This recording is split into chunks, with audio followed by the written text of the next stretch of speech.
In May 2012, Kim Jong Un visited a Pyongyang theme park. He walked the grounds, inspected the rides, and declared what he found pathetic. He called the staff's attitude below zero spirit and ordered an immediate rebuild. That same month, reports from inside North Korea indicated that 20,000 people had starved to death in the months since his father's death. Kim Jong Un's response was to order more theme parks built. Over the next decade, he would build a water park, a ski resort, a dolphinarium, a riding club, and a mega beach resort designed for 100,000 guests. This is the story of Kim Jong Un's extraordinary obsession with leisure. It examines where it came from, what it built, and who it was actually for.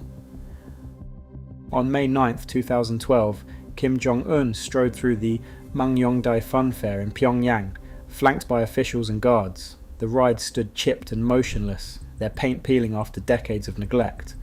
Kim's verdict was swift and public. He called the park pathetic and accused the staff of showing a below-zero spirit of serving the people. The rebuke landed like a thunderclap. State media, KCNA, relayed his words. Officials were to draw a serious lesson and restore the funfair so it could truly serve the people, not just in slogans but in practice. The message was clear. Visible decay was intolerable, and so was any hint of indifference among the workforce. No attempt was made to hide the embarrassment. Foreign journalists described the scene as lingering like a fart in a graveyard. Despite the public scolding, the park did not close. Attendance figures were never released. Instead, the site became a symbol of what Kim wanted to erase: stagnation, apathy, and the faded remnants of past promises. While the leader's motorcade departed, the country's underlying crisis remained invisible to the cameras. That month, the United Nations reported that 1 in 5 North Korean households faced acute food shortages.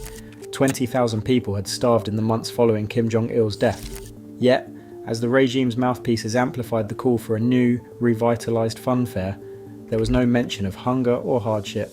The spectacle of leisure, new paint, new rides, new slogans took precedence over the reality of deprivation. Kim's command for a rapid rebuild set the tone for his rule. Visible progress at any cost. Public humiliation for those who failed to deliver. The Mangyongdae inspection wasn't just a critique of a shabby park, it was a warning to the entire system. The era of surface-level fixes and theatrical loyalty had begun. In the late 1990s, a reserved teenager from Pyongyang appeared in the Swiss suburb of Liebefeld. School records list him as Pak Un, a name that masked his identity. But classmates remembered the boy who kept to himself, drawn to basketball, video games, and American sneakers. He spoke little German, yet his interest in Western life was clear. Teachers and neighbours recalled a polite student, always arriving in a black Mercedes, accompanied by a Korean-speaking woman and 2 suited men. Municipal records and academic commentary confirmed the presence of a North Korean student in Bern from 1998 to 2000. Matching the timeline of Kim Jong-un's Swiss education. Switzerland offered him a glimpse of leisure unknown in North Korea. The Alps were close, and every winter Swiss families travelled to ski resorts filled with lifts, lodges, and lively après ski gatherings. Kim joined classmates on school trips to the slopes, learning to ski on runs with imported snow and modern gondolas. Years later, analysts would trace his obsession with building a ski resort in North Korea to these formative experiences.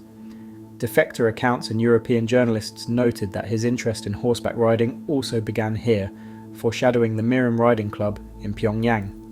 Family stories add another dimension. In 2001, Kim's older half-brother, Kim Jong-nam, tried to visit Tokyo Disneyland using a forged Dominican passport.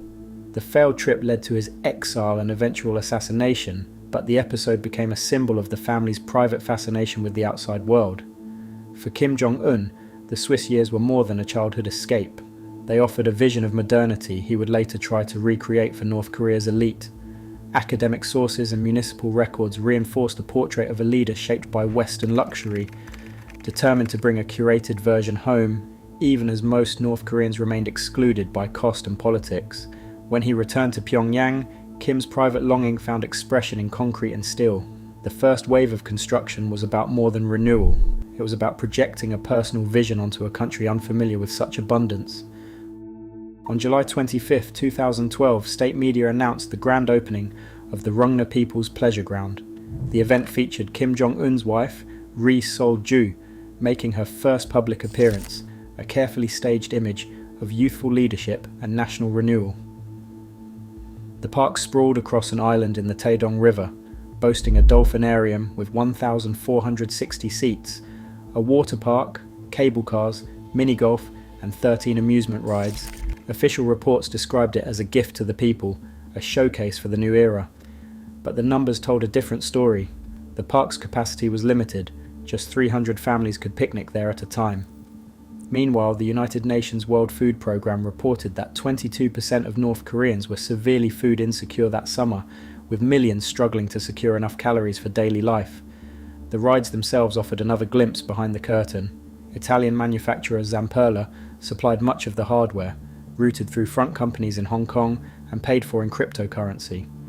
Invoices seized by investigators and United Nations sanctions panels traced serial numbers from the disco and family coaster models directly from Zamperla's catalogue to Pyongyang's parks.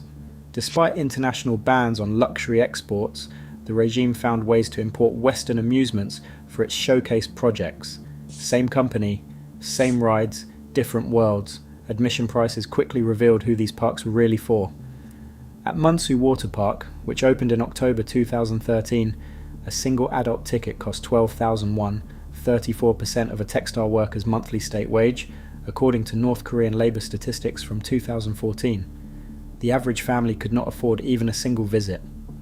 Defector accounts and foreign travel blogs described long lines of officials and their families on opening day, while ordinary citizens watched from outside the gates.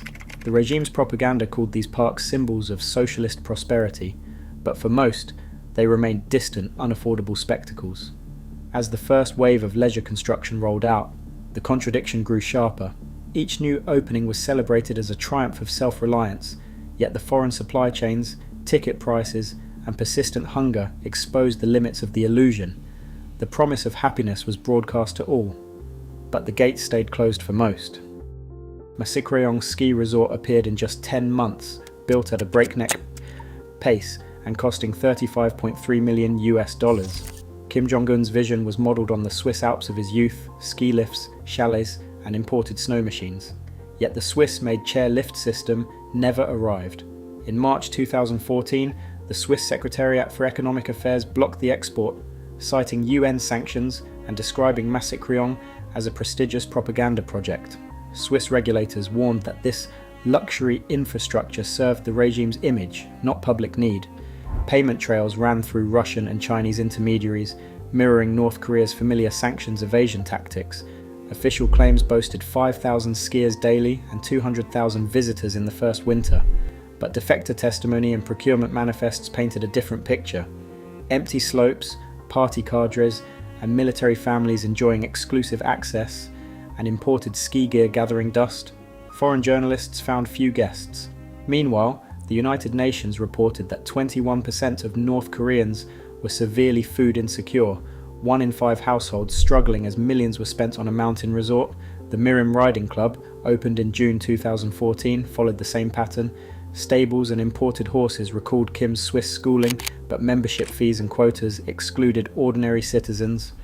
UN panel of experts reports traced procurement through Italian and Chinese suppliers, routed via Hong Kong fronts. Shipping records and customs seizures revealed how luxury goods flowed in, while hunger deepened outside the gates. By 2025, the Wonsan-Kalma corridor stretched 400 square kilometers, with a 5-star hotel and marina for 500 yachts. The regime promised a June opening and a flood of foreign tourists, but by December not a single Chinese tourist had arrived in Samjeon, and Russian visitors numbered only in the dozens. The spectacle was undeniable, but so was the exclusion. Every procurement manifest, every blocked export, every empty hotel room told the same story. Privilege for a few, deprivation for many. Today, the rides spin in near-empty parks while over 10 million North Koreans face food insecurity, a contrast documented by the UN and defector testimony. Luxury leisure stands as spectacle, not a solution. As hunger persists, these monuments reveal more about power than progress. Same company, same rides, different worlds.